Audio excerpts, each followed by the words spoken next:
We could see the House of Representatives vote on health care reform by the end of this week, but do Democrats have enough votes to get it passed? The chairman of the House Democratic Caucus, Connecticut Congressman John Larson, says he is confident that Democrats do. Fellow Democrat Bart Stupak estimates his party is more than a dozen votes shy of the 216 it would need to pass this thing. Let's talk about it with House Majority Whip Congressman James Clyburn of South Carolina. Congressman, on Sunday on Meet the Press, you said you didn't have the votes, but you were going to be working on it. Do you have them now?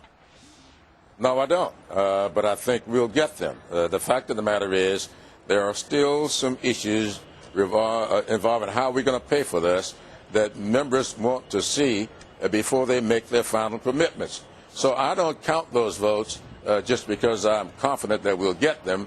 I only count them when they make the commitment.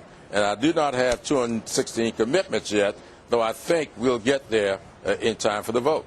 The fact that this has gone on for nearly a year, well, for more than a year, I should say, and you're still having to wrangle votes at the last minute, doesn't that show you how controversial this thing is? Well, you know, I was born in controversy. I came to this Congress in controversy. Controversy doesn't bother me at all. I spent yesterday down at my university, South Carolina State, celebrating 50 years of the sit-ins down there. That was a controversy, and I didn't shy away from that, and I'm not going to shy away from this. Well, this is something that we must do in order to get people back in tune with the what the society is all about, and that is providing a way for them to have a good quality of life, getting rid of all these discrimination because of pre-existing conditions, getting rid of these restrictions when people get catastrophic illnesses, giving young people the opportunity to stay on their insurance plans with their parents until they finish school.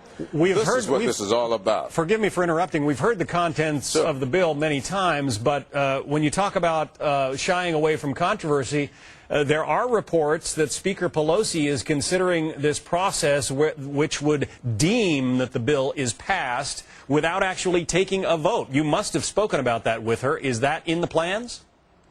Well, I don't know if that's in the plans or not. There are 2 or 3 different ways to do this. That is one of the ways that's being discussed. And that's the way that's been used at least 100 times since I've been here in the Congress. And I've only been here 18 years. So this is nothing unusual. Well, but given the controversial nature of this bill, and you just admitted that it's controversial, wouldn't it be fair to the American people to let their elected representatives put it to a vote?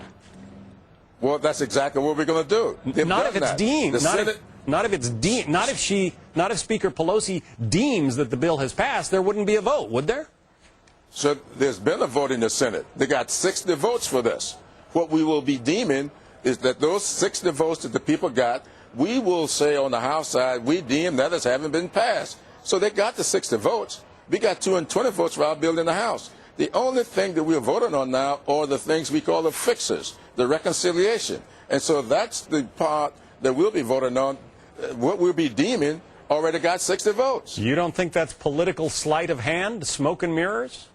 Well, you may want to call it sleight of hand, but the fact of the matter is, just because you labor it that doesn't mean that we didn't have it before. We've done that, as I said, more than 100 times since I've been here. And so this is nothing unusual. There's no trickery here at all. It is just that you do this process in order to facilitate the effort. Well, you know, pardon my skepticism, but you're talking about a $1 trillion bill. You're talking about rearranging maybe a sixth of the American economy. It would seem to be unusual to enact this into law without a vote in the House of Representatives. Well, let's get away from the $1 trillion bill. We aren't talking about a $1 trillion bill here. Remember, we are still talking about the bill that was passed by the Senate. And last time I checked, the score on the Senate bill was like $850 billion. We did $1 trillion on the House side, and that's not what we're voting on. We're voting this. We will deem passed the Senate bill, which was much less than that. One more question, though. You're the majority whip. You're in charge of counting votes. It would seem to me that if you had the votes in the House to pass this thing outright, you would put it to a vote. We are going to put it to a vote. As I said, we are still waiting on the CBO, the Congressional Budget Office, to give us its final number on what this thing will cost. We are not asking our members to make a commitment to us until we can tell them exactly what they're committing to. So the will is there to pass this. We still must get the numbers in order to be honest with our members. Congressman James Clyburn of South Carolina, the Majority Whip in the U.S. House. Thank you. Thank you.